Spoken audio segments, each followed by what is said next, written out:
News Talk 98.9, the roar of Memphis. Tool Talk Radio with Joe and Allan. Welcome to Tool Talk Radio, coming to you from the Brown Refrigeration Studios.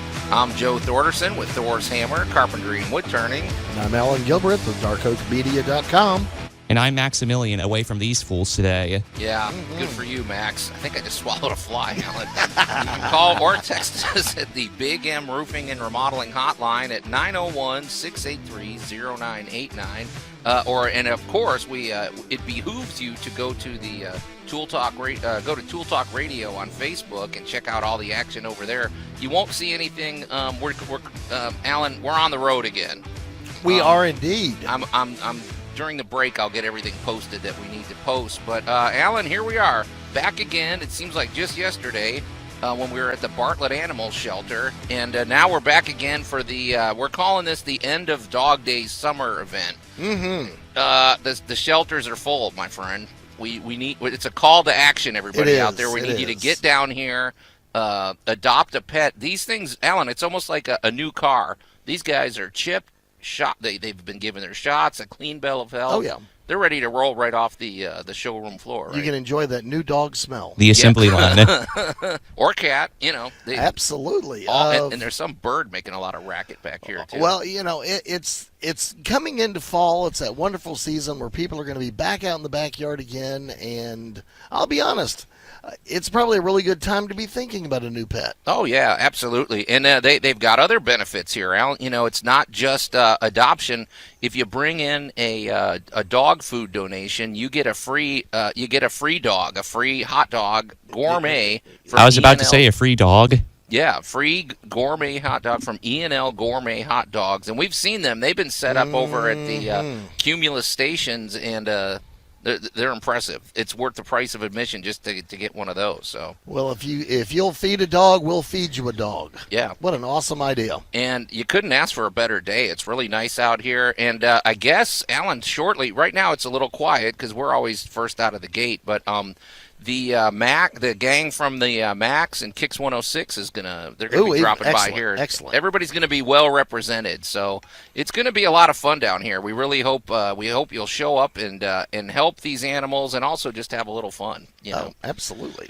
And plus there's a dog park. Why not just get over here and bring your dog? It's like a dog Disneyland over here. So it's at 5220 Shelter Run Lane in Bartlett. It's behind the Rivercrest subdivision near the water tower. And when people use your GPS, or you're not going to find it. I'm just telling you. When you turn on Guffin and then you turn on the Shelter Place, there's a nice little drive back behind the fences through the trees, and then I gotta give you this. This place has got a great delivery as you come around that last corner, because you're in the trees, you're in the woods, you don't see anything, and then you come around the corner and bam, here's the beautiful dog park. Here's the big, lovely, beautiful green trees, the nice buildings. It's a great entrance. Yeah, the word sanctuary comes to mind. It does. So it does. It's a lot of fun. I hope our buddy Jay, the dog catcher, is going to show up shortly. Oh, I hope so. He's a lot of fun. But Allan, hey, this is Tool Talk Radio, not Dog Talk Radio. But we've got been other accused things. Of worse. Allan, in our great moments in building history, it's funny how you can start off with one intention and wind up somewhere else. We're going to be talking about the Sidney Opera House. I dare say that if anybody ever thinks of Sydney, Australia, the first image that comes to mind is that iconic opera house. Well, I'm doing my research and I'm thinking, okay, I'll learn all about the structure and all the other. Well, it turns out that there's way more drama involved in this. This is international intrigue. This is just a soap opera on a national scale, and it's also a warning tale. So it's going to be very a little cautionary, yeah. Very juicy. Allan, we're going to talk about floating floors today. If you don't know what that is, just stay tuned, because that's something you're going to want to get in on.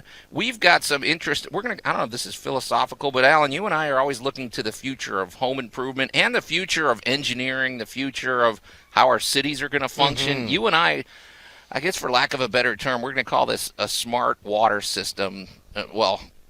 water veins. I don't know. We'll come up with a term for it. We'll come up with the branding later, but it's going to be a nice discussion.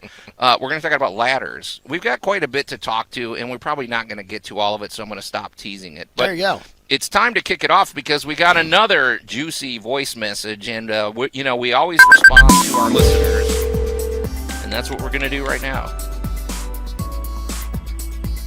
Hi guys, this is Norma, and my husband and I enjoy listening to your show on Saturday mornings.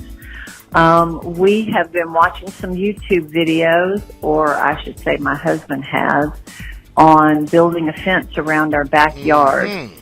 Oh, yeah. Sure would welcome any tips or tricks because we'd like to get it right the first time and have it look great. So thanks a lot. We do enjoy your show, especially when Joe laughs at his own jokes. He finds himself quite hilarious. All right. Thanks, you guys. Have a great day. Well, Norma, as we've said in the past, if I don't laugh, nobody else is going to do it. That's so true. Better. All right, Allan, this caught my attention because I'm already excited. Yes. You drive, and it's funny, Allan, to come when you get down to the Bartlett Animal Shelter, you're going to drive through about a half a mile of fences on either side, and it's on the way in. I started, looking at them, and there was a different degree of quality. Some were better than others as you come in, but fences look really easy. They do. It looks like there's nothing to them, but there are things to pay attention to. So that's what we're going to talk about. The fence always reminds me a little bit of the roof. Talk to me. In the fact that it is a relatively simple design. Mm-hmm. However, done poorly, it tortures you. Yeah. Done well, it will support you for decades. Oh, yeah. Yeah, it's true. And one thing you've brought into the conversation, and I got to be honest, I never think about it as much, or I haven't until I started talking to you about it. There's wind. And yes. It becomes a wind sail, and there are stresses that go on a fence that you have to consider. Oh, yes. Some parts of town are windier than others. In Chicago, that's kind of a given. So you take all that into. So here's I've got some. We're gonna round table this, Allan. So, and I will say I think I build my fences a little unconventionally, but I don't care because it works for me. So right. These are my tips. Here's the first thing. Let's just start off with this. You need to have a uniform hole depth, like dig all the holes basically the same depth. And I want to say, isn't our frost line about 18 inches out here? I believe. I usually make my fence posts about at least 2 feet deep. Well, as a technicality, our frost line in the Mid-South is only about 6 inches. Okay, well, so we are very fortunate and blessed with that. However, we also have a water line, which is about a foot. Okay. So the real trick is, because we have heavy clay soil, if you get below 18 to 24 inches, gives you what we basically refer to as resistant weight. Oh. All right, so how much soil is actually around the base of and how much weight does it take to move that post? Okay. So that is why you can't just dig a 6-inch hole and stick a 4x4 in it and it's going to hold up. No. Because there's just not enough resistance weight on the base of that unit. Now, the other thing is, what are you going to fill that hole with? Right. That makes a dramatic difference to how well things are going to hold up, because I've seen a whole lot of people that'll tell you, if you dig that hole 2 feet deep, you can just pack it back in with dirt. Who says that? I have been told that. You got it. I have been told that numerous times, and I will tell you now. Don't do that. No, it don't. No. It'll hold up good for a little while, but I promise you, wind and water are going to flatten your fence. So, and when we're talking about a uniform depth, the real easy trick for that, folks, just go get a piece of a piece of duct tape. Put it 2 inches up from the tip of your shovel to the hand, where it goes up on the post, and then that's an easy thing. Then it doesn't have to be to the millimeter. We're just talking generally speaking. I will give you my favorite trick with putting up any fence. Okay. And that involves conduit. Okay. I'm listening. How's that for a different twist? Well, I expected nothing less, sir. Is the fence going to be 6 foot tall? Right. if that's we're assuming a 6-foot we're fence. going to here. assume we're gonna pick that number. We're going to assume we're putting in a boxwood 6-foot tall fence. Right. In which case, I'm going to go get a couple of pieces of 7-foot conduit. Okay. And I'm going to tap them into the ground at the corners. And I'm going to take a piece of string, because I'm going to get all of those conduits. My main focal point is from the highest point to the lowest point. I want 6 feet. Okay. Yeah. So I'm going to run a piece of string from the top of each one of those conduits from corner to corner to corner to corner. And that way I have a nice, fast, easy visual cue where everything, the height needs to be. Okay. I will say this.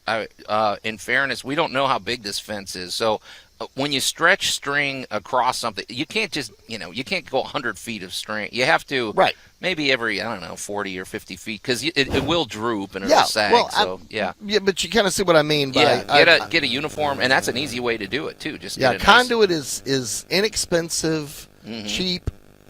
Yeah. Anyway, so establish a uniform height. Get the posts, and I would say keep the diameter of the hole pretty. You don't have to get gigantic, but don't make it 6 inches in diameter around. You need enough where. Well, that's why we have a post hole digger. Right, post hole digger gives you the perfect. Makes you just about the perfect size, and it's a great upper body workout. So here's what I do. I like to, and then of course, basically a fence. We're talking about a 4x4 post, and then 3 2x4s running, horizontal across. And so, first of all, when you go shop for your lumber, make sure you double check that this wood is not twisted and warped and bowed, because it can be, especially exterior. So shop well. Go hand pick each of the 2x4s and 4x4s. Well, when the 4x4 post, also keep in mind you really need, as you're installing this, and this is why picking your lumber is so important, you need that flat edge. Right. Because we need those edges to be flat uniformly around the fence. Right. So you can't have one post kitty cornered and expect your fence to tie in properly. Yeah. Yep. Now, what's your opinion, Allan, as far as the space? You can usually space the posts every 8 to 10 feet. Where do you land?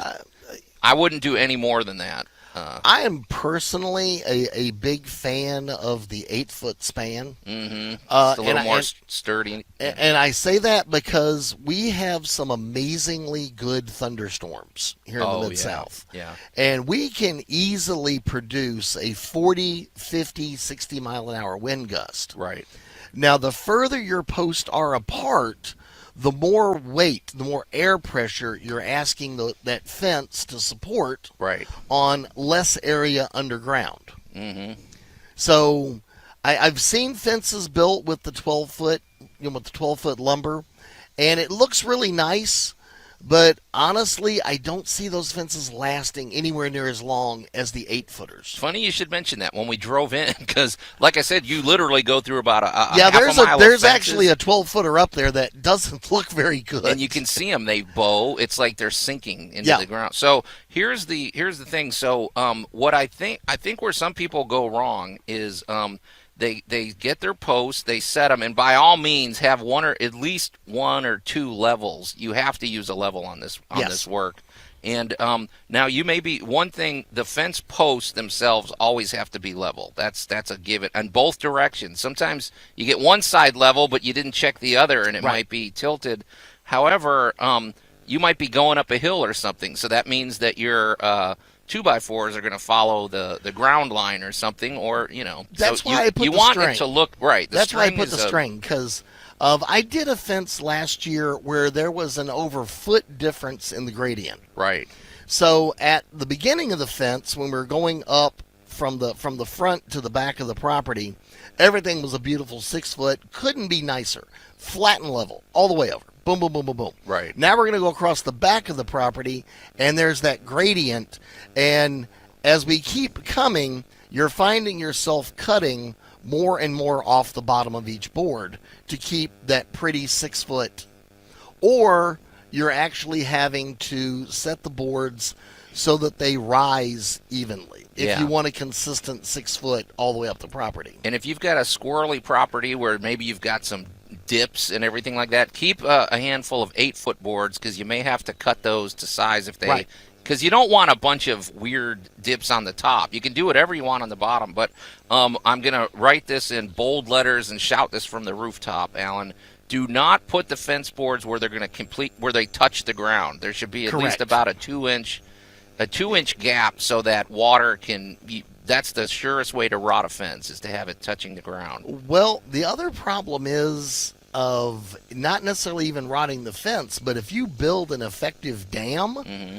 You can flood your backyard pretty easily. Well, that's true. Not mean to. Yeah, that's a good point because it doesn't take it doesn't take much to back that up when you get leaves and everything else. Yeah. It'll seal that up. So here's where I kind of depart from I think the norm here, Alan, is when okay, so going back. Okay, so you dig your holes, you set the 4x4s in the post.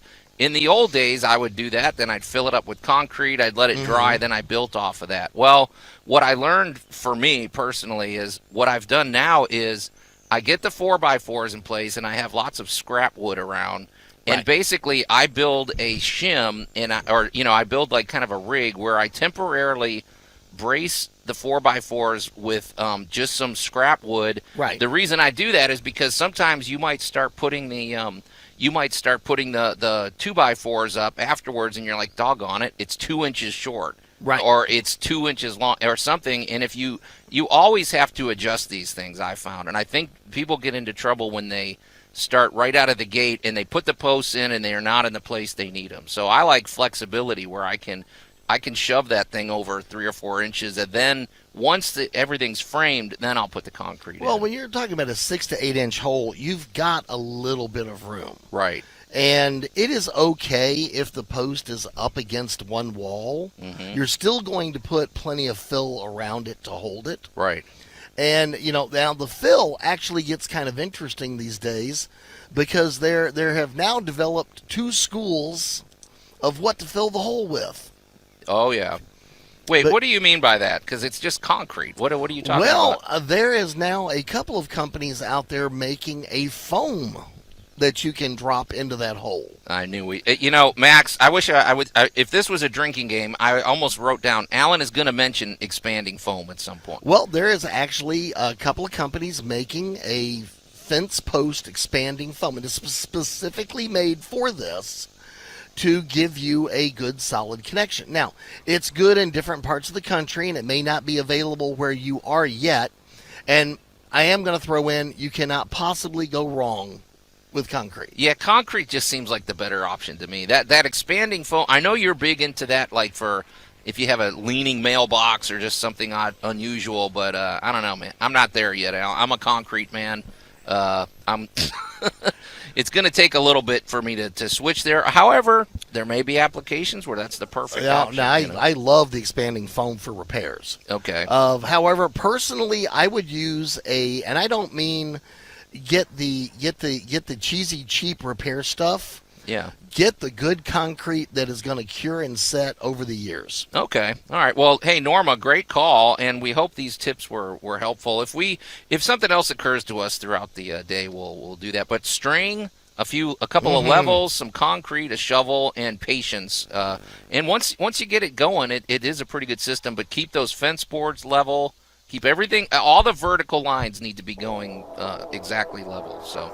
Well, we hope we're keeping things level. We're here over at the Bartlett Animal Shelter for the End of Dog Day summer event. We want you to get down here and help us adopt out some of these great animals. You're listening to Tool Talk Radio here at News Talk 98.9 The Roar, Memphis. We're going to take a quick break, and then when we come back, we're going to talk about floating floors. Tool Talk Radio with Joe and Allan. News Talk 98.9 The Roar of Memphis.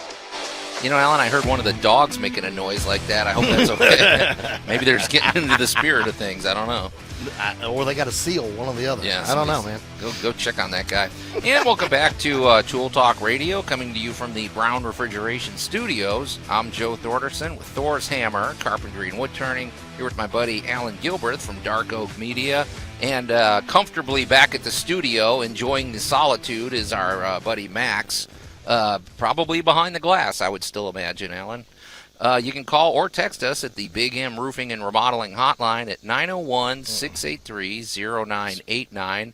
And, of course, we invite you to go to Tool Talk Radio on Facebook. That's the exact name. Just go to Tool Talk Radio, and you'll find us.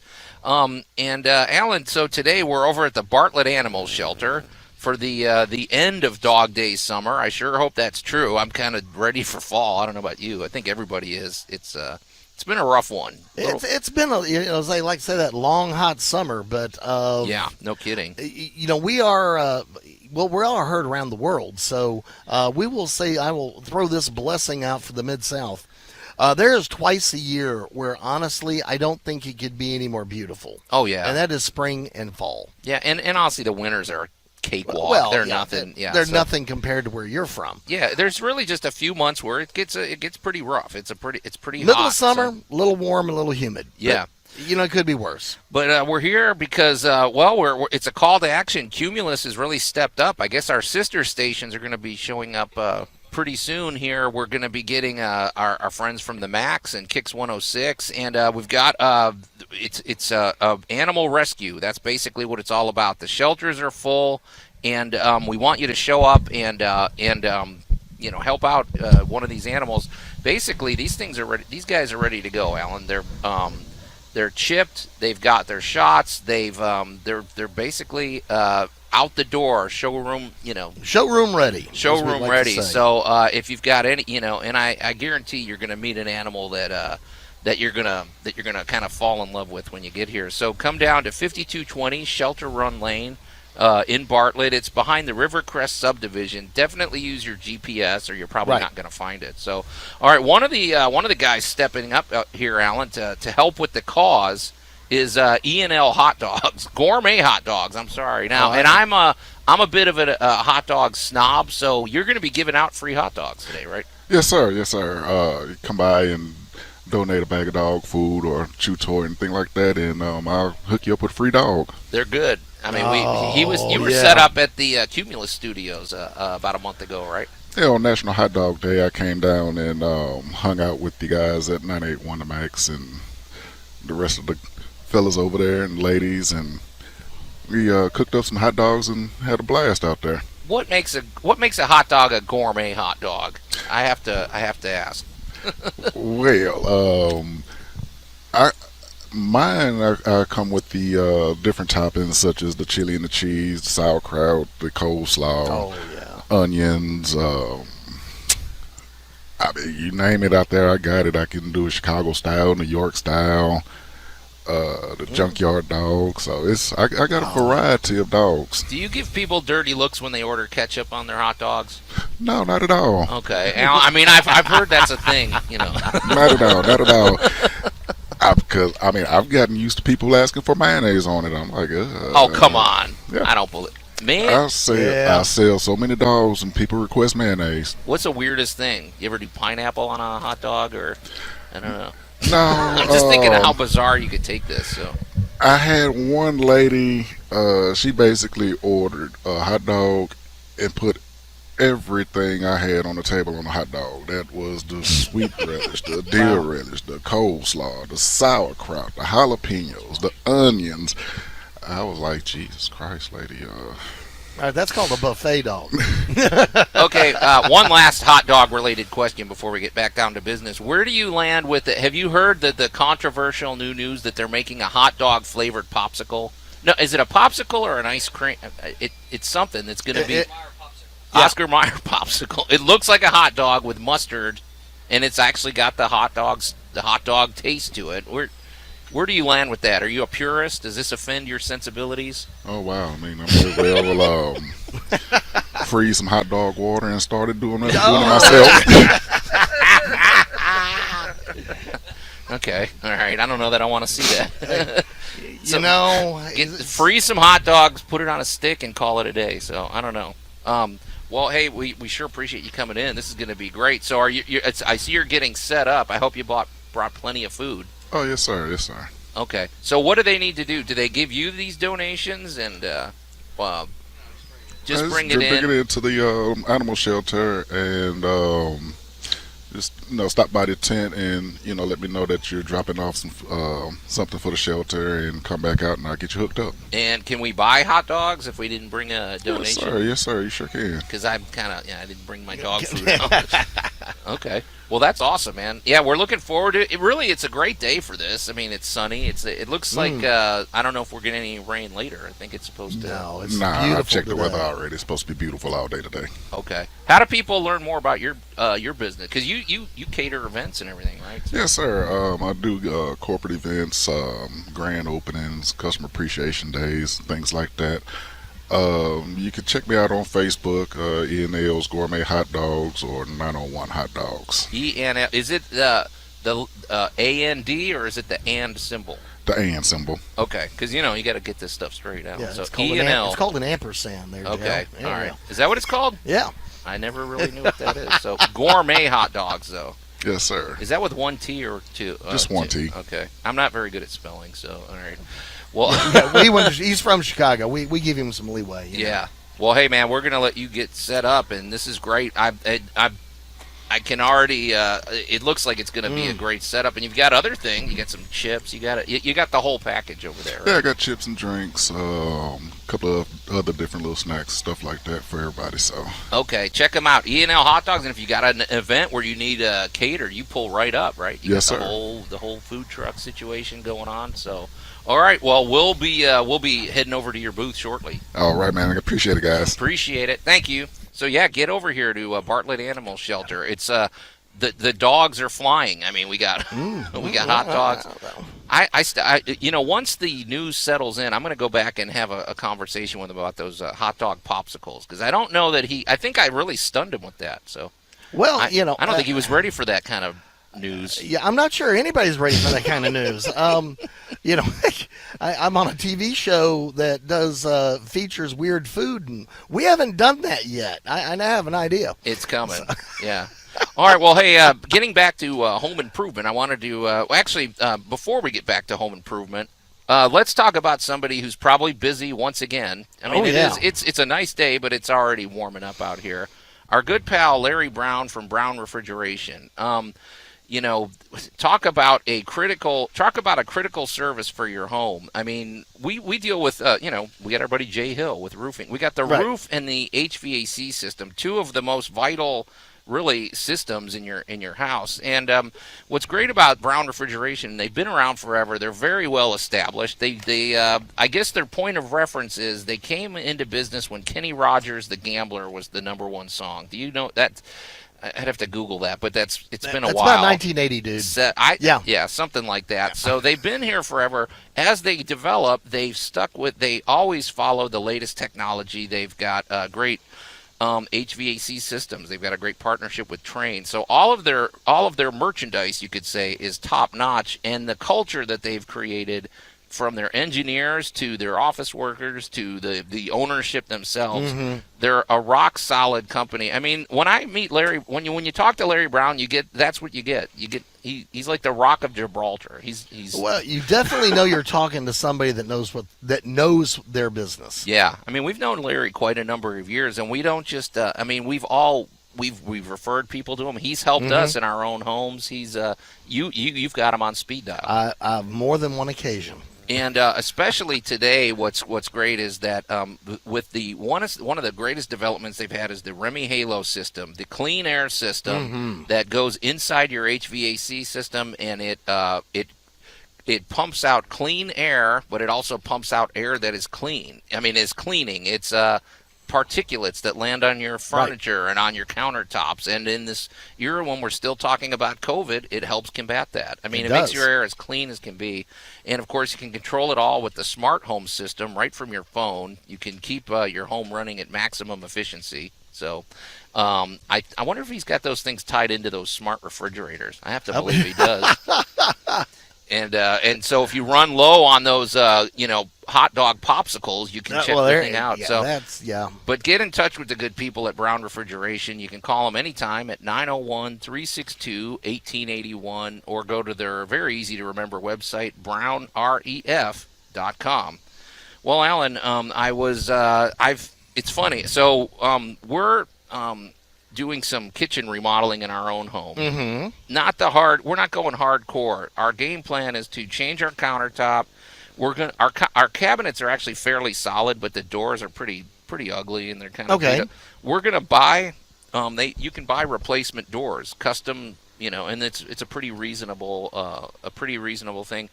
And also we wanted to change our flooring. So we started with the floor, just I don't know, because my wife hates the floors more than anything. So Okay. I was going to start from the top and work my way down, but whatever. So the initial plan was to just do a tile floor. We were going to do those large. Have you seen those large? I mean, they're like 6 inches by about 2 feet. Yes. They look like planks of wood. Yes.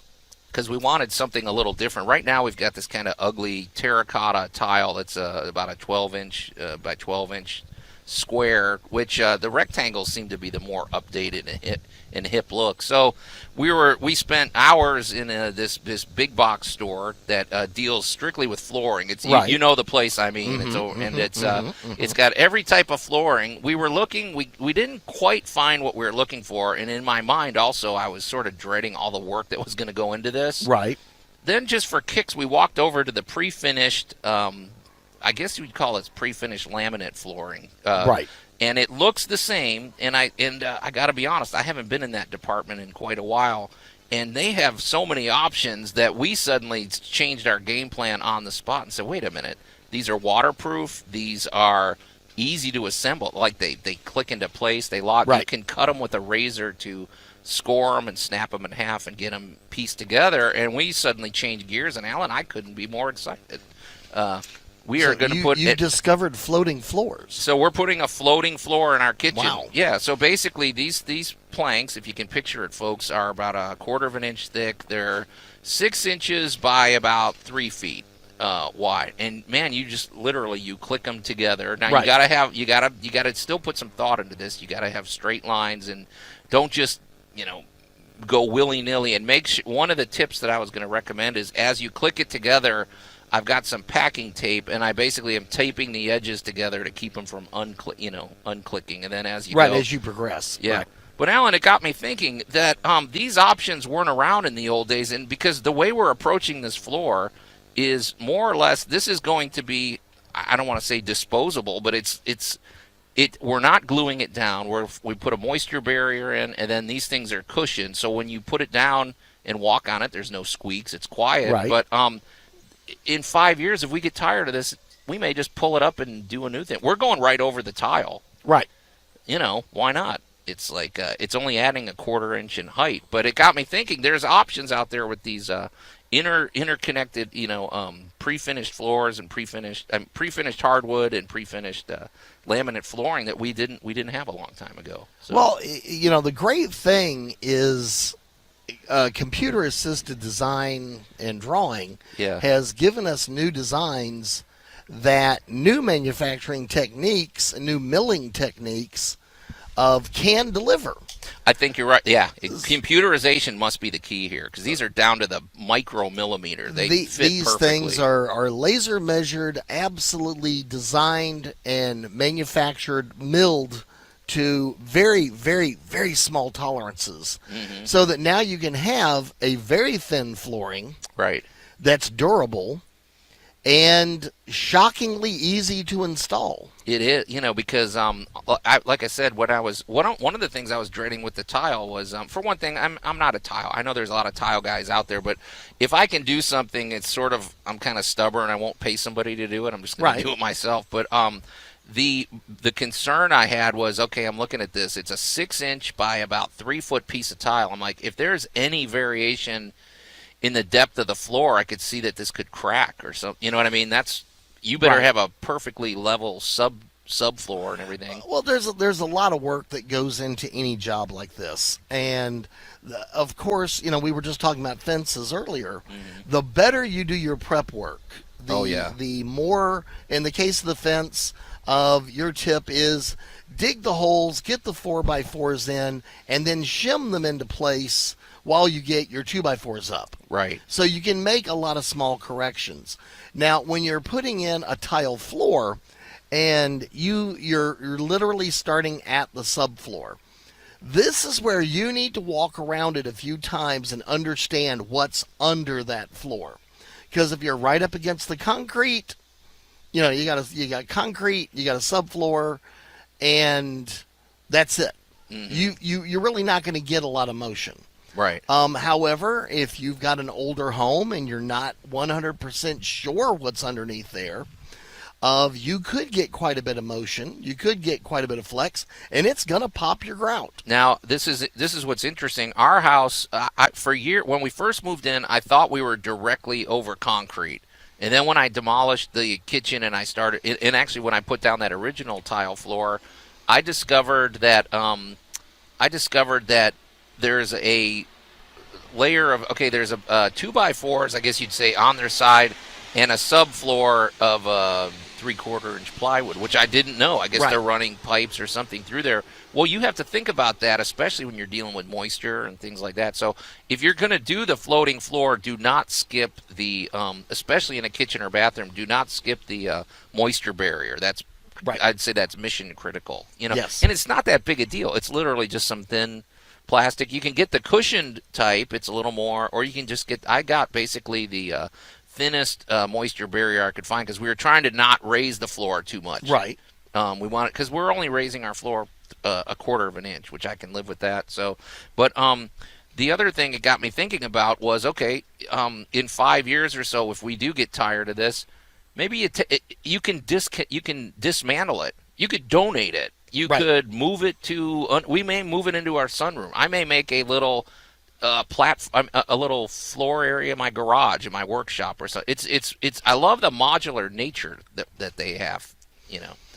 Well, it's not somehow or another, by whatever means, permanently attached to the floor.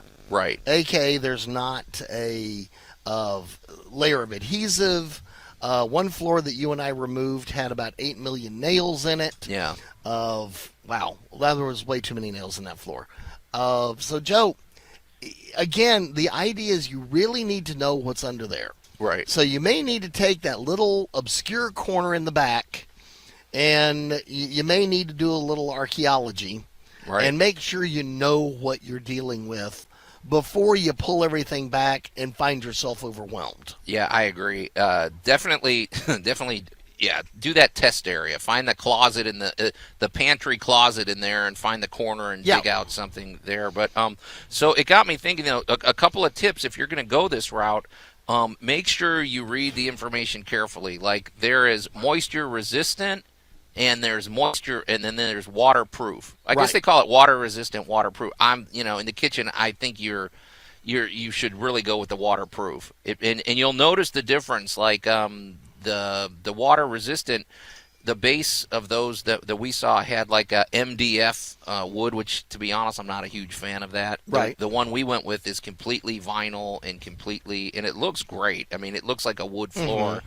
And I feel a lot more comfortable if we spill something on there. If the dishwasher explodes, I think we're in good shape on that route. So, but the question I had for you, sir, was, we've got our house is 70 years old. We've got a hardwood floor that is, I'll just be honest, it's in pretty rough shape. It's been one of those projects I've been sort of dreading, like the way I was dreading the roof. Right. And the big question for us has always been, do we pay to have it sanded down and refinish, which basically involves getting all of your furniture out there, dust, it the makes smell, a lot the fume. of dust. It's hugely disruptive to your life. Or just going with a pre-finished hardwood floor. Honestly, I'm starting to lean that route. I mean, just going. It's kind of horrifying to put a pre-finished hardwood floor over an oak hardwood floor, but I don't know, man. Labor-wise, I like the idea. All right. Well, I'm kind of two minds of that. Okay. So one is, you could dive in and do all of that work. Or, since you are using a floating floor, not tearing out the old floor does give you the advantage of, you already have a rigid surface has worked. Sure. Yeah. So you don't have any surprises there. Putting a floating floor in over that gives the people 30 years from now, when they're renovating that house, I'm going to call it the aha. because they're going to take out your worn out floating floor 20 years from now, 30 years from now, and they're going to discover a beautiful hardwood floor underneath there that just needs to be sanded and stained.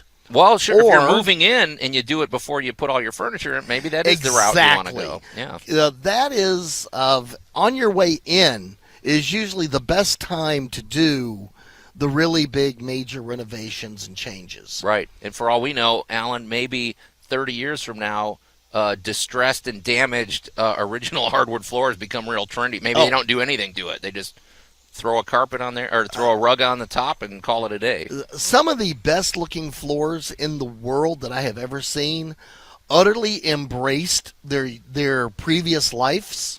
Oh, yeah. Because, several people have lived here and moved in and out over the last 30 years, 50 years, 70 years. We're reaching a point where a lot of modern homes are actually in the 100-year category. Oh, sure. Yeah. And, there is something about celebrating the life of that house through the floor. Yeah, yeah. So it sort of tells a story. The history of that home is on the floor. It's etched in there. So sometimes just giving it a light buff, a little stain, and several good coats of poly. Yeah. But keep in mind, if you're going to dive into that, you are making a major time commitment, because just letting that polymer, the surface that you're going to walk on, actually cure, that is really going to stink for days. Yeah, the fumes, I mean, really, You're not gonna looking be at there. a month where you're Yeah. going to smell the fumes. Yeah, because you're they not sort of gonna live there. permeate the vent. And that's, if you do go that route, I would definitely, let's circle back, I would definitely call our good buddy Larry Brown from Brown Refrigeration, because you're going to want all of your ducts clean. Oh, yeah. You want to, that's one thing I don't know that we showcase enough. They do clean all of the ductwork in your home, and that makes a big difference. When And, you do something like sanding out the living room or kitchen floors or something Right. like that, you are making a lot of dust. But the color options, I mean, it's funny because watching these pre-finished hardwood floors and the laminate flooring evolve, I never thought I'd put laminate flooring in my house. I got to be honest. I was too much of a snob. I thought Yeah. it's tile or hardwood. But these days, man, I love the options. So if Wait you've till got you see what we get 20 years from now. Exactly. If you've got any thoughts about it, get in touch with us at the Big M Roofing and Remodeling Hotline at 901-683-0989. Well, Allan, the first hour is in the can, and people are starting to show up here. We're at the Bartlett Animal Shelter for the End of Dog Days Summer Adoption Festival, we're going to call it. Absolutely. So Come get down your here. new pet. Absolutely. You're listening to Tool Talk Radio. We're going to take a quick break, and we'll be right back.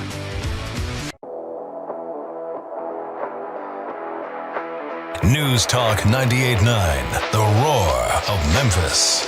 Tool Talk Radio with Joe and Allan. And welcome to Hour 2 of Tool Talk Radio, coming to you from the Brown Refrigeration Studios. I'm Joe Thorderson with Thor's Hammer, Carpentry and Wood Turning. Here with my buddy Allan Gilbreth from DarkOakMedia.com. And comfortably back at the studio is our pal Max over there behind the glass. You're at the command center. He's in the command center. He's No, sitting you're in at the Allan's command chair. center. Probably got a cup of coffee and Got his kicking bunny his feet slippers back. on. and- Absolutely. yeah. You can call or text us at the Big M Roofing and Remodeling Hotline at 901-683-0989. And, of course, we invite you to go to the Tool Talk Radio Facebook page and give us a like. Check out all the action over there. Allan, I hate to admit this, there isn't a lot of action today because we've been busy over here. We're at the Animal Shelter. We're kind of switching things up a little bit because we do want to make sure people know about this important event we're at. We're at 5220 Shelter Run Lane in Bartlett. It's behind the Rivercrest subdivision. And when we say it's behind, trust us, folks, you're not going to accidentally stumble across this place. You have to use your GPS, carefully navigate. Yeah, you're not going to see us from the road. Right? Follow the hawks, Allan. I've Yeah. been seeing a lot of hawks this morning. But it's a beautiful place. It's almost like we said, it's like a sanctuary over here. It's very beautiful. So, but it's serious business. The shelters are full, and we need everybody to step up. We're doing there's an adoption event, you could say, today. These the dogs and cats, and I don't know, are they adopting out that bird in there? The one I that's hope. making all that racket? Yeah, well, you know. Yeah, if you want a loudmouth bird that kind of no, but It's important because the shelters are full, and these animals are chipped. They've got their shots. They've got a clean bill of health. They're ready to roll out of the showroom floor. Absolutely. And we're sure you're going to meet an animal that you're gonna fall in love with, and it's really important because we don't want these ugly decisions have to be made after that point. And, that is true. So we want you to come out, and hey, if you come out and you make it, and if you bring, you can also donate. You don't have to only adopt, but if you come out and donate a bag of dog food or any kind of dog treat, I guess you could say, our buddies over at E&L Gourmet Hotdogs are here, and you get a free dog. These are serious. This tent, he's firing it up right now. They will feed you a dog for feeding a dog. So Absolutely. Gourmet hot dogs, and as I lean and look around Joe here for a moment, I go, oh, he is warming up the grill now. And he's gourmet hot dogs. I told you, I'm from Chicago. I'm a hot dog snob, so I'm going to see if these things are up to snuff. Oh, yeah. Anyway, get down here. It's going to be a lot of fun, and you can meet all the friends from Cumulus. I think Danny Bruns is going to be here. Awesome. The gang from the Max and Kicks 106 will be down here, so it's going to be great. Allan, we've in a minute we're going to get to our discussion about great moments in building history. But Max, you said we got a text in there, right? Indeed, we did. We have someone named Joey. They ask, when you lay the new floor over the existing tile in kitchen, what's that going to do to your baseboard and shoe mold? Okay, yeah. So if you're just tuning in the last hour, we were talking about these floating floors. I've become a big fan. I'm putting one in my own house, and I'm very tempted to put a floating pre-finished hardwood floor in my living room and den and everything else, because it's either that or sand the floor down and restain it, which sounds miserable and sounds like a lot of work. And they have so many beautiful options now that I think that's the way I'm going to go. Well, Joey, I didn't mention that, but that's a good point. I find you don't necessarily have to. I wouldn't necessarily remove the baseboards, but you definitely want to pull up your shoe molding.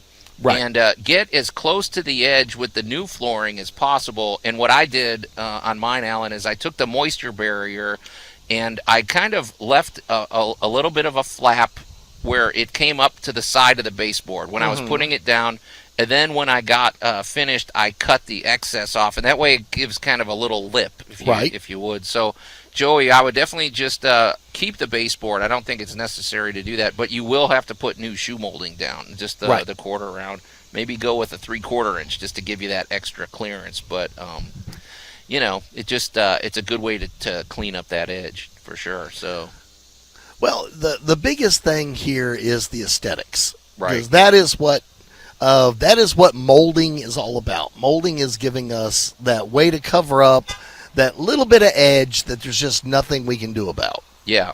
And it's a good way of getting it done. And if you've already got a nice baseboard and it's already down securely, then I wouldn't panic over that. But like Joe said, we're looking at that final aesthetic, and it's probably time to replace that quarter round anyway. Oh yeah, and quarter round's easy. And we should mention one other thing before we move on to our other segment. If you do this, okay, for example, in our kitchen we were fortunate. Our walls are fairly straight, and so when we didn't have anything where it looked very crooked when you get to the end, because sometimes walls are not parallel, and it really shows up when you have a line running against it that's not even. But we started more or less in the middle of the room with a perfectly straight line, and then fanned our way out both ways. So you definitely want to put some forethought into it. However, if you're going over a hardwood floor or a tile floor, if it's already straight, just follow the lines that you got, and it makes it a lot easier. So, but thanks for getting in touch, Joey. We appreciate the question. And folks, if you do have any questions or comments or any adventures you've had in home improvement, get in touch with us anytime. You can call or text us at the Big M Roofing and Remodeling Hotline at 901-683-0989. I should, one quick caveat, Allan. You can text us any day of the week, 24 hours a day. You can even send pictures. If you want to get in touch with us after hours, like Norma did earlier with the voice message, call me directly and at my voicemail at 901-921-7105. And we'll be giving out that number later. Hey, Allan, in a minute we're going to get to our great moments in building history. But before we do, let's talk about our good buddy Jay Hill from Big M Roofing and Remodeling. I wonder if he's going to come out here. He strikes me as a guy that if he came in here, he'd probably leave with like 10 dogs. Yes. He he's kind of a softie if you really want to boil it down. A little bombastic, but yeah, he's got a good heart. Yeah, he's a good dude, but I'll tell you, roofing and remodeling is his game, and he's got it down, you could say, to a science, and he really, how we talked a few weeks ago about Allan, about, actually it was last week. We don't want those contractors that come in and say, yeah, we do everything. We do this, we do that. Well, you know what Jay does? He does roofing really well, and he does remodeling, and that's all he wants to do. He doesn't want to be your sewer technician. He doesn't want to be. He's not pouring your driveway for you. No. But what he does, he specializes, and he does it very well. And especially if we're talking about roofing, they install roofing systems. He's a partner. He works with GAF. He's a master elite installer, 5 stars with the Better Business Bureau and Good Housekeeping. And these systems, they come with lifetime transferable warranties, and they're very well thought out. It's funny what a difference. I would say, Allan, I had a 20th century roof. Jay came over and gave me a 21st century roof, and it's a noticeable difference. And yeah, I know you you've jumped done the about same 50 thing. years. You really did. And I was amazed how it affected our electricity bill. It lowers your utility bills. It makes your house run cooler, and a cooler running roof is critical. That's why that roof can have a lifetime transferable warranty.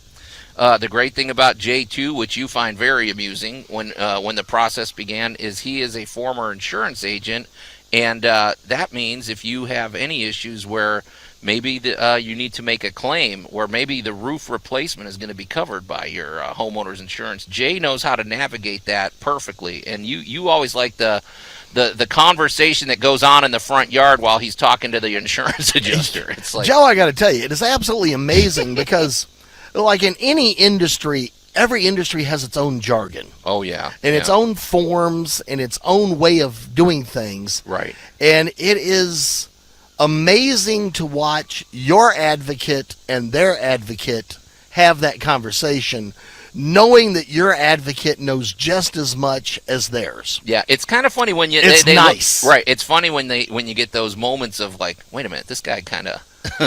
I can't pull that maneuver with this guy. This guy knows kind of and he knows all the protocols. He stays up to date with all of this. He stays up to date with the latest technology. He's already being prepped and readied for the solar powered shingles that are coming. Oh yes, GAF is already on the front lines of that, and Jay's been getting schooled in that. So roofing is gonna continue to evolve, and Jay's right there at the forefront helping you do it. Also, we should mention that if you don't have a homeowner's claim, but maybe you need some help with financing. Well, Jay now has partnerships with 30 different lenders, so you could apply. You might get approved by 8 or 10, or maybe you get approved by all 30. Then you pick and choose the terms that work best for you. So there's really no reason not to call. Everything, the consultation is free. His expertise is top notch. And when you meet Jay, you're going to remember it. He's a very dynamic personality. Yes, it is. And he's just a good dude all around. We're really proud to have him on Tool Talk. So you can call Jay directly at 901-484-5645 or go to his website, bigmroofingandremodeling.com.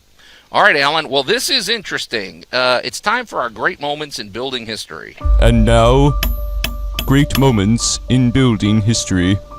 Actually, I think I should have tossed that differently. It's kind of redundant, didn't it? Sorry, Max, I stepped on our intro. But anyway, great moment. Hey, we're live radio. We're in the field. What are you going to do? Well, Allan, this was interesting. The architect, I dare say, if anybody has ever seen a picture of the Sydney, Australia skyline, what is the one? I couldn't tell you what their bridge looks like. I couldn't tell you what their skyscrapers look like. Your eye goes to one thing and one thing only in that famous harbor, and that's the Sidney Opera House, which Do we even have to explain what that is? I think everybody really knows. I think everybody has seen Finding Nemo. Yeah, if you haven't, just go Google the Sidney Opera. It's very interesting. It's the shape is very interesting, and so I was more interested in how it was built and because all of those curves and the support columns and everything. Well, the bigger interest came with the drama that went behind it. So I feel like we're going to talk about this because it's part warning tale, part. Well, let's just start with this is why it is so important to have good communication with the people involved in the project. To say the least. Well, I mean, I know this is like some kind of crazy grandiose scale. Right. But let's say for the sake of argument, you're having a pool put in. Okay. Where exactly that pool is going to go, where are the pumps going to go, you don't just get a pool. Right. You get a pool system. And how you support it, and the shape, and the size, and the design, and where you run the pipes, and how you disguise or hide the maintenance side of the pool really drastically affects the overall end appearance of the project. Or if it's even possible. If, you may dig the hole, you get it all poured, and you're like, wait, we didn't allow for this, and it. Right. So this is why it is so important. And so back in the early 50s, Australia decided to have a contest, and they wanted a building that would be unique among buildings. Yeah, out in the harbor. So this is really the centerpiece because, I mean, when you think of Australia, especially Sydney, you think of the beautiful harbor, you think of the skyline, you think of nature, you think of the ocean. So, yeah. Well, and they wanted this to almost be the crown jewel of what was going on in there. They were looking to spend the time, the effort, and the money, and they had over 200 submissions for what could be done with this idea. Right. So the art, and it's going to be an opera house. So I'm all about that. We're all big supporters of the arts. It's going to be a place where symphonies could perform. Right. I'm sure there was even probably plays and things that could be. Well, it was a multi-function site, but it was definitely the absolute. Well, when you choose a building like this, you have to choose its apex use. Right. What is the actual highest and best use of this property?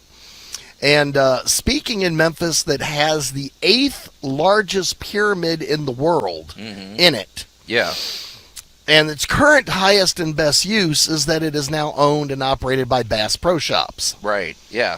That's an interesting history. I feel like we're going to go down that rabbit hole. We're going to go down that rabbit hole one of these days soon. But, so the 8th largest pyramid in the world is full of fish. Yeah, well. So when we talk about the highest and best use of this building, there's going to be art, there's going to be theater, there's going to be productions, but the absolute peak is we want the finest opera house in the world. Okay, so they put out the call to in a lot of, like you said, I want to say there was even more than 200. Here's the problem, Allan. There is some sketchy history on this, and I say sketchy in terms of there's a lot of things where people don't want to be known. Right. There's a lot of misinformation. Yes. There's a lot of if you go down the rabbit hole, you're going to find all sorts of conflicting data and things like that. But here's what's undeniable. Basically, they did put out. So in 1957, they put out the call, and they chose. Now the story goes that they had a rejection pile. Right. They had all these sketches. They had and that something just wasn't doing it for them. And then they dug this one out that was more or less almost like a sketch you would see on a cocktail napkin or something. This Pretty was close. This had no dimensions. This had no engineering considerations. It was a sketch by an architect named Jorn Utzon. Yes. Like Jorn Utzon. He's a Danish architect, and they liked it, and it looked his sketch originally looked a lot like what we've seen today with the. What they finally went with the Sidney Opera House. Well, it looks great. If you're an engineer, the first thing you're probably thinking is, how the heck do you recreate all of these curves and all of these, and how do you reconcile the stresses that are going to be put on this thing? It's up against the ocean. It's going to be exposed wind, to all sorts water. Of... Right. Let's talk about the words typhoons and hurricanes. It's a performing arts center. It has to be considered with acoustics. There's a lot to this. So just the best looking building doesn't necessarily, whatever. Doesn't cut it. This baby has to perform. Now, here's where I think things were. This is why we don't do politics on this show, but I just will say this. This was a government run project. Yes, it was. And with all the foibles that go into that, because what happens is if you have one political party that wants this project and then they get voted out of office, the next party may or may not care about it. And it's kind of like the space program. It changes every time there's a new administration. Well, the party in power really wanted this to happen. So they said, we're going for it. I guess the clock was ticking, and we're going to get started on the work. Because I guess once it started, we're going to allocate the money. So they started building this before they built the platform with no plans on how to build the rest of it. No. Okay, Allan, what the heck? I think there's a verse in the Bible about that. Well,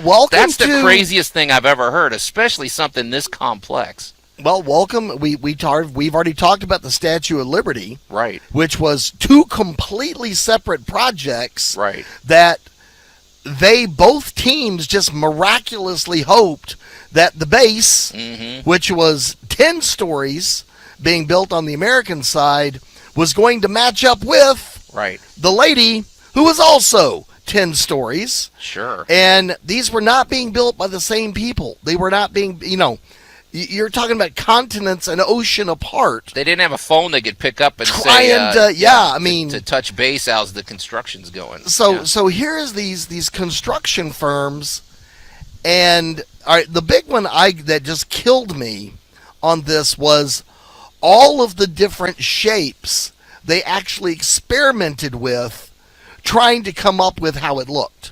Well, they were trying to approximate what his original design was, and then they're like, okay, that doesn't work. This doesn't work. There was like, we can't build an ellipsoid. We can't build a cube. We can't build a certain, At one point, you said it looked a lot like Mickey Mouse, like his profile. Well, if you looked at the way they were trying to make them spherical, it would look like giant mouse ears. Right. So, finally, the legend has it that the developer to this sat down, and I cracked up when I read this, because in 1958, when we're talking, right? All right, to you and I today, a plastic ruler is nothing. We wouldn't even notice it. Are you talking about flexible or just the thin plastic ruler like architects use, like a wraparound?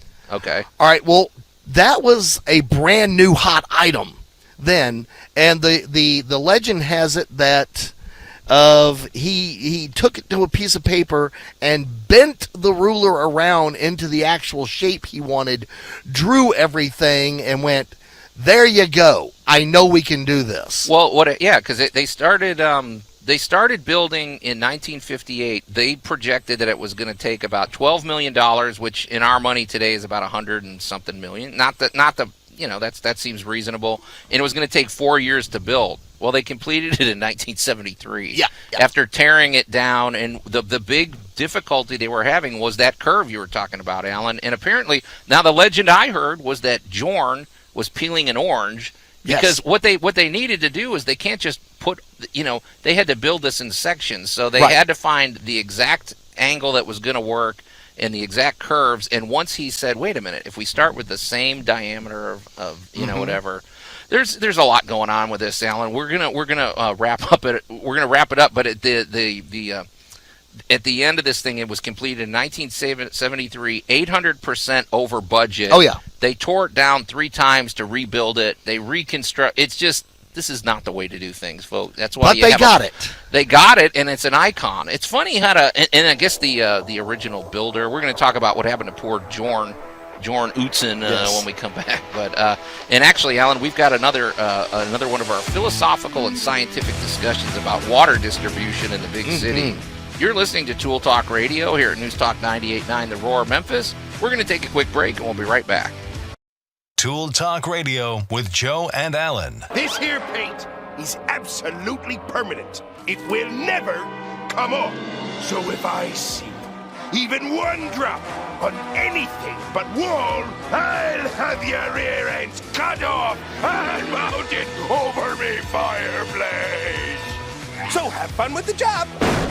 News Talk 98.9, The Roar of Memphis. You know, it wouldn't be Tool Talk if Max didn't reference either SpongeBob or The Simpsons, right? I mean, he can't help himself. So, Hey, I'm anyway, kicking back and relaxing here, man. Yeah. Anyway, welcome back to Tool Talk Radio, coming to you from the Brown Refrigeration Studios. I'm Joe Thorderson with Thor's Hammer, Carpentry and Wood Turning. Here with my buddy Allan Gilbreth from Dark Oak Media, and the feisty and confrontational Max over there, back at the studio in air conditioning, with no carved butts hanging over the wall. Yeah, no kidding. So you can call or text us at the Big M Roofing and Remodeling Hotline at 901-683-0989. And we invite you to go to the Tool Talk Radio Facebook page and give us a like and check out the action over there, which I admit we'll be posting stuff once we're off the air, Allan, because I've took some video of where we're at. Today we're on the road, as you can probably hear in the background. We're at the Bartlett Animal Shelter for the End of Dog Days summer event. Basically, the situation, folks, is that the shelters, I guess everywhere, are full, and we need you to get down here and adopt some of these great animals. Now, this is a top-notch facility, Allan. It is. These animals are chipped. They've got their updated shots. They've got a clean bill of health. They're showroom ready, as we've been saying all morning. It's like driving a new car off the lot. Oh yeah. So come on down. There's cats. There's dogs. It's raining cats and dogs, Max. Well, there you go. And I don't know if that bird is up for adoption, but I hope he is. So We already have two squawking birds in front of us. he's been heckling me all morning. So, and we just saw our buddy Jay, the dog catcher, roll up. We'll probably throw him on the air before we get out of I here. certainly hope so. But Allan, we were talking. We just want to wrap up a couple thoughts with. We were talking about our great moments in building history. Talking about the Sidney Opera House. We barely got into the construction element, other than to say. I don't know. It's kind of like what we talked about with the Leaning Tower of Pisa. The challenges that it presented taught them a lot. Yes. Taught them a lot about what not to do. And they created an icon for the ages because everybody in the world knows what the Leaning Tower of Pisa is. I don't think they set out to do that. They didn't set out to create a leaning building that would stay up for 800 years, but somehow they did it. But here, bad planning, political intrigue, this was not a very well thought out project, but somehow they created an icon. I mean, the Sidney Opera House is an iconic building. Everybody is familiar with it. Well, so it's been immortalized in cartoons, pictures, movies. It has been the backdrop of probably a million tourist photos, or a million is probably a gross underestimate.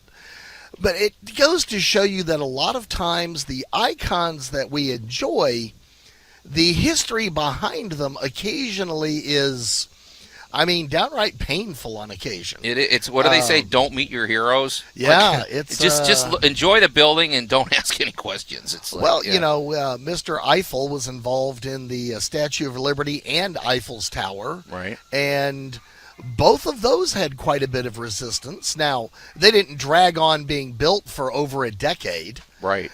But, when you look at the Sidney Opera House, you look at basically what you can do and what you can accomplish finally when you communicate well enough and you're determined enough to get it done. Yeah. And my takeaway from this, Allan, is that if you're doing any home improvement project or if you're doing anything that maybe involves a little creative design, just keep in mind curves are difficult. Yes. A straight line, a 90-degree angle is one thing, man. You start getting into these curves, and that's what hung them up. That was the entire nature of this problem. And so, it wouldn't have looked nearly as dramatic as it does today, but boy, you better take that into account. A curved building is going to cost you probably 10 times what a straight building would cost. So, not going to argue with you. All right, well, Allan, that's interesting, and I would encourage anybody to go get on YouTube, go down the rabbit hole like we did, and it would be interesting if we get some sort of definitive. I don't think there's a definitive history of this place out there. Oh no, a lot of it is opinion, speculation, intrigue, politics, budgets, infighting, and the interesting thing is the poor gentleman who actually designed all this never actually saw his finished product himself with his own eyes. Well, that was the problem, and part of me understands why. Poor Jorn Utzon. Well, I mean, he got this project rolling, although he was just hired to do it. The people that hired him, I guess he was thinking, Right. well, I'm going to try to make this work. They said, you'll figure it out as you go, which he tried to do, but Right. apparently he had trouble. But eventually they fired him and they put somebody else in charge, and so he was so mad about it, he never even stepped foot back in Australia. Nope. So, it's a lot of dramatic irony there. So, well, let's continue this, Allan, because we're going to stay in the urban discussion here. This is something I think you and I are just going to flesh this out. I feel like one of the things that's going to be developing as we talk about city planning and just basically I feel like we're only beginning to tap our resources in terms of there's water under our feet right now. There's rivers and lakes and everything, subterranean. Right. There's a lot of water on this planet, and we were going to talk about water distribution, especially when we get into cities. There may be and we distinguish, especially here in Memphis, where we've got this great aquifer. We've got the best drinking water probably of anybody in the country, or among the top drinking water. I mean, probably in the world. Right. We are indeed extremely fortunate. Well, we have that water, but we also have the Mississippi, and we also, like I said, have these subterranean lakes and everything. Well, I don't want to drink that water, but it's still there. Well, I think there's ways we can use that. We can keep the clean water for people use, and then right. the others for things like, that's what we're going to talk about here. Well, let's I'm gonna start this conversation in Hawaii. Okay. I read an article recently where is a huge movement going on through the Hawaiian Islands that they're actually working to recover man-made fish ponds that had been traditional village fish ponds over hundreds of years. So because fish pond, that's where they get their lunch, right? Well, I'll pick on even President Thomas Jefferson. When he was in the White House, he had a saltwater pond put in, right, so that he could have fresh fish. He liked ocean fish, so he had a saltwater pond put in, and that's that's pre-1800. Right. That's a lot of, when you think about it, that's a lot of water management ideas. Right. Now in Hawaii, throughout the volcanic islands, these villages had dug these very impressive fish ponds, and over the decades, of course, they've fallen into disuse and overgrown in that. And a lot of people are going, well, this was an important part of the landscape. This was an important food source. Let's start there. But for today's aesthetic, we don't need it so much as a food source as for, honestly, hundreds and hundreds of years, these have been fixtures of the landscape. Okay. So this gives us the basic idea behind the idea of urban planning, in the fact that you need to know where your water is. Yeah, that's the thing, the detection ability. Soon, there's going to be an app on your phone. You can point it at the ground and go, well, 200 feet below me is so-and-so's aquifer. Right. Well, it's more than just what's below us as what could be around the corner from you. Right. Because as we have experienced this year with the heat and the droughts, and then it rains, and if it rains a lot after a drought, you flood. Sure. Because the ground has baked to the point where it's not absorbing the water the way it was. Mm-hmm. So, now, again, picking on Memphis a little bit, being here in the South, we do get quite a bit of rain. Right. So our cities, our streets, and our sewer systems, our drainage systems, we actually have a separate drainage system just for river water, rainwater, that type of stuff, creek water, overflow water, and then we have a sewage system. Right. Now, this allows us to take a much bigger hit than cities that are used to less rain. Well, that's true. Yeah. We drain faster, easier, and better. I'm not saying we can't flood a little here and there. We certainly can. But in the way the city was originally designed, and in Memphis, we also have to bring up yellow fever and malaria. Right. Because when Memphis was originally founded, we had so much standing water that we had yellow fever outbreaks. Well, here's what I wanted to bring up, Al. This is because I feel like there's a real distinction between drinking water or bathing water versus water that's still useful. Your yard is perfectly happy to have water that came from underground or whatever. Non-potable water. Well, yes. the other thing is one of what was sort of going through my mind is there's also there's a building in Africa that I learned about. Maybe we'll do a deep dive on that at some point.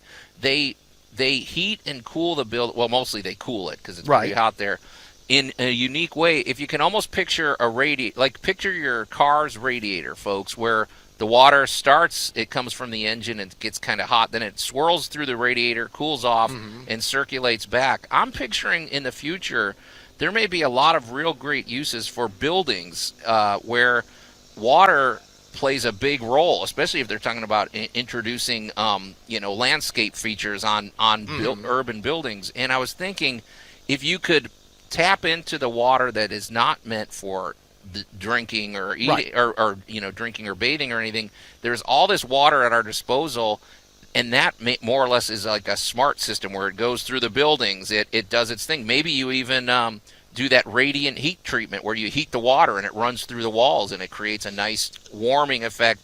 I feel like once we discover where water is and also can put it to work where we're not wasting the good water and use, just giving them each their own job that would function better. So, odd you should mention that, because one of the challenges that has been put out to engineers for the last several years is, what are we going to do about air conditioning? Right.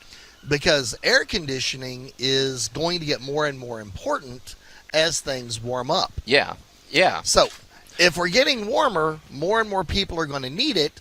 So, air conditioning is not the most environmentally friendly resource. Well, the other part, you mentioned this too, Alan, when we were talking about those buildings where they're going to start having they're going to have growth on the outside.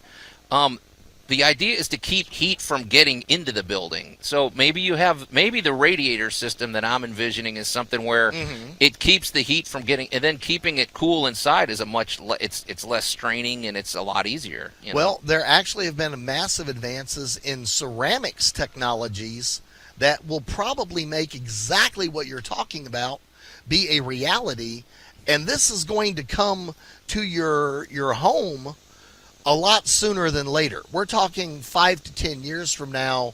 You may be getting a ceramic air conditioning feature that uses water instead of refrigerant. Yeah, there's we're going to unpack that more, because this is just the way buildings are constructed and the way water is distributed. I think the way water is distributed, we're in for a revolution in that term. We are, and especially people in California, they need that, because they're in a water shortage right now. They get their water from Denver, I think. And so, it's going to be a conversation that's going to continue. But anyway, we're gonna shift gears, Alan, because like we said, we're here at the Bartlett Animal Shelter. It's the end. I don't know. What do we call it? It's the end of Dog Days summer event, and basically we're trying to adopt out dogs. It's a call to action.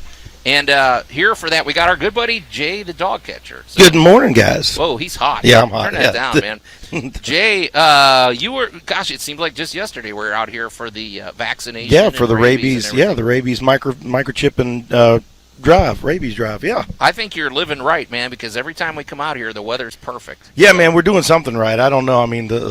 Because other than it being a little bit warm, but it wouldn't be summertime if it wasn't warm. It's the dog days of summer, as they say. It's August. I'm kind of ready for it. We're supposed to be sweating a little bit. It's quite all right. I'm not gonna lie. This hasn't been a terrible summer. The days that have been hot have been really hot, but I'm okay. I'm ready for the cooler weather to come on in. Oh yeah. Well, we've been talking about what's going on, but tell us what is happening and what's the situation here at the animal shelter. We're doing the Dog Days of Summer promotion, and basically what it is if you bring a donation. It could be dog food, cat food, or monetary donation, whatever. But if you bring a donation, and we've got the E&L Gourmet Hotdogs out here. If you bring a donation, you get a free hot dog. Yeah, these things are good. He's got the booth fired up here. Yeah, I was about to say I'm smelling it, and I'm getting ready. I'm getting ready to go over there. I mean, a little bit about food, so yeah.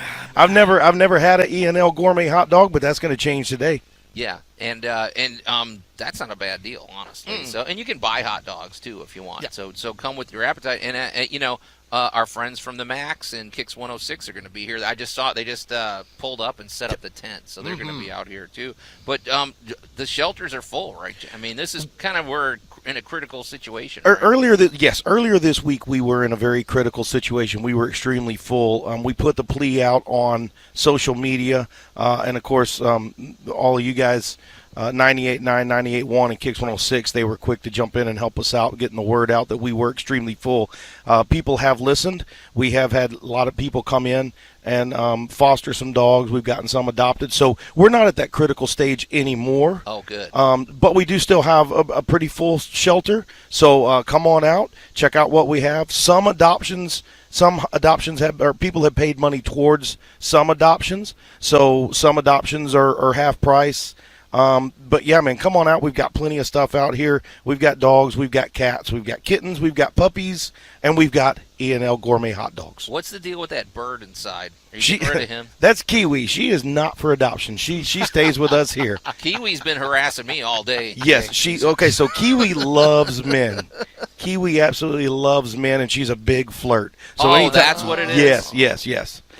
She's flirting with you, Joe. Yep, that's exactly it. She's flirting with you. That sounds creepy, and I don't know, like we ought to move the conversation. and I'm going to have to remember this for years to come. Yeah. So that's what that means? The day the bird was hitting on him. Yeah, the bird's hitting on Joe, man. I am all about this. Oh, my gosh. All right. Hey, so, Jay, what would you tell to people? Like, let's suppose, because, they roll up, they bring their kids and everything. What are you trying to? What's the cautionary tale, and what should people think about? Maybe that have never adopted a dog. We want them to go to a good home, but they want to be prepared as well. Yeah, if you're unprepared, I mean, we have tools and things that to help you. If you've never had a dog, there are some training companies that have volunteered and given. Brochures and stuff that you can contact them with questions and stuff like that. Good. We help out. I mean, we'll answer whatever questions we can. We're here to educate people, and we're here to get the animals good homes. And like I said, educate people is the big thing. Yeah, I feel like that's a good point because they may think that once they drive off, that's it. But it's kind of a partnership here. Yeah, it's a partnership, man. We definitely want to make sure that our animals go to good homes, and we want to make sure that they that there's no issues. Even after they've left. We love to hear back from people, and we've had a lot of success stories. We do have a lot of people that still to this day, they'll email us pictures of animals that they've adopted that are living the high life at home, spoiled, Wonderful. rotten on the bed, Wonderful. and doing that. So we love to hear the success stories and hear from them after they leave here. So what is the situation? Why do we get so backed up? Why do the shelters get so full from time to time? I mean, what's the root of the problem? I guess. So. I really don't. I really can't say. That's one of the things that I was talking with Ditch about yesterday, and I really feel like at this point in time, one of the issues is just the economy and how high everything is, and so. And we actually, it's like I explained to him. It's do I feed my kids? Do I feed my dog? Well, do I pay my utilities? utilities? In that situation. Yeah, some people are in that situation, and we actually we've tried to help people out. We had a lady call out here earlier, and she said, "Hey," she goes, "times are hard, this and that." She says, I don't want to get rid of my dogs. Is there any way that you guys can help me out with some dog food? We gave her a bag of dog food just to help her out. She was like, oh my gosh, thank you. I mean, she was very thankful. And that's the thing. We're not all about filling up the shelters. We're not all about taking dogs. We're about helping the community the best we can. Like that's one of the things that everybody says. They says, so do you guys patrol and just look for dogs? No, we actually don't just patrol looking for dogs. We want to get the dogs back home. We don't want to take the dogs in. Right. We want to get them home, make sure that the dogs and cats, make sure that they're cared for and make sure that they're okay and safe. Yeah, I mean, so you guys do a lot of services because it's like you do get that feeling when you get here. It's kind of a sanctuary over here, but there's a community feel. So You may be in a situation where you need to adopt a dog, or you may be in a situation where you just need a little help, like you said. So you guys are kind of here for all of it. We do what we can to help out when we can and where we can. There's going to be, sometimes there's going to be times where, we can help. Sometimes there's going to be times where we may not be able to do exactly everything that you need us to do, but we'll do what we can to help out. And you got this awesome dog park. Yes, the dog park is open to the public. It's fantastic dog park. We got a grant. Some of the playgrounds, they're dog playgrounds. They're not for people. We do every now and then see some kids out here playing on them and stuff like that, but they're for dogs. But we received a grant through the state that allowed us to purchase all that equipment and all that fun stuff. So, yeah, we try to keep our dog park clean. And we try to keep it nice for the community. It's impressive. So I'm just picturing all the kids showing up and climbing around. I'm sure you'll probably see some later today. Yeah, watch where you step, kids. So but it's great. What's the website if people want to learn more about the majority of our stuff that we do is on Facebook, City of Bartlett Animal Shelter. Okay. On Facebook, we have albums of all the animals that we have available for adoption. They can call here, 385-6484, or they can just come out here and see us. We're here Monday through Friday from 9:30 to 4:30, and Saturdays we're here from 10 to 3. But the event today goes till 2. It's from 10 to 2. There's the fire truck, folks. Now, on another note, Jay, you pulled up in a pretty awesome, what is that, a 67? 65. 65 Mustang. Looks like it's been fully restored. Yeah, it's a 1965 Mustang. It's got a modified 302. Yeah, is that an honor? Because Motor Mouse, the word is that a couple of their hot rod friends are showing up with their vehicles. Right? Is that why you brought? Yeah. I was talking to Ditch, and he said that they were going to have some. I said, well, I just might drive my Mustang because I've talked to Ditch a little bit about it, but he hadn't had a chance to see it. So I was like, I'll drive the Mustang because I haven't had a chance to get it out and really drive it. Yeah. So adopt a pet. Free hot dogs when you make a donation, and hot rods, and Motor Mouths is going to be live coming up here. So there's really no reason not to get down here. So get to the Bartlett Animal Shelter. It's the end of Dog Day's summer adoption event. Is that That's what it? Yeah, sure. We'll go with that. Whatever you want to call it. Well, you're the branding guy, man. And just look for Jay the dog catcher. He's the guy carrying around a big net over his shoulder like in the cartoons, right? So anyway. I think he'd like that look is the problem. Yeah. 5220 Shelter Run Lane. And like we said, use your GPS, folks, because you're not going to find this place. Yeah, sometimes the GPS will drop you right up the street. Just keep on coming. You'll literally dead end into the dog park. And you're going to feel like you're in the wrong place because you're pulling in between it's like an alley between houses. Yeah, Shelter Run Lane is an alley in between, right there in the middle of the neighborhood. Just keep on driving until it dead ends. It's like the Bat Cave. So. Well, I got to tell you, when you round that corner, it is quite the entrance. Yes. There's that beautiful dog park, and it looks fantastic. Well, it is fantastic over here, but Jay, we're out of time, man, so we got to let you go. But appreciate you guys having me on. Appreciate y'all being here. You've been listening to another action-packed episode of Tool Talk Radio here at News Talk 98.9 The Roar, Memphis. But we're going to get out of here. So on behalf of my buddy Allan Gilbreth and my pal Max over there behind the glass, I'm Joe Thorderson. Thanks for listening, and we'll see you next week.